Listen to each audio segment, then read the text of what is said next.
Les cloches des églises de Paris ont sonné hier 15 avril 2019, pendant que les flammes consumaient le toit de Notre-Dame de Paris.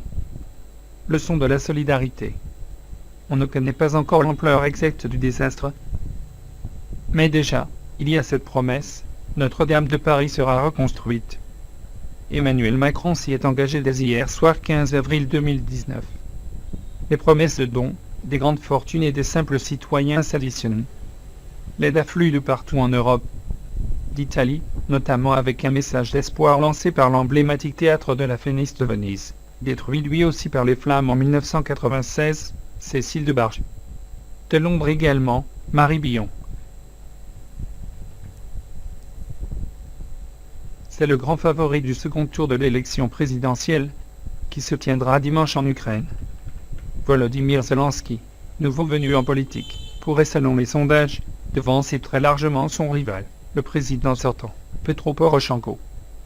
Enquête sur la sensation Zelensky signée Anastasia Becchio. Benjamin Ribou.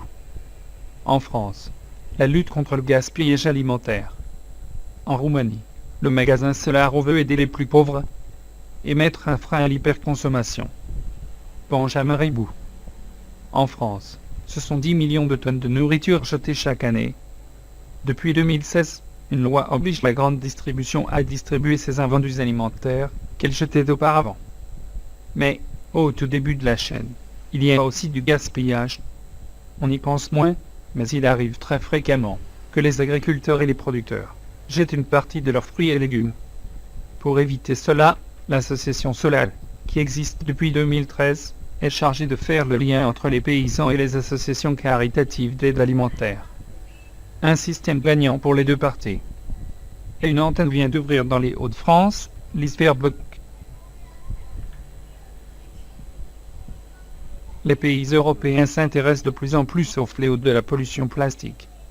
L'Union européenne vient d'adopter une directive pour bannir les déchets plastiques à usage unique d'ici 2021.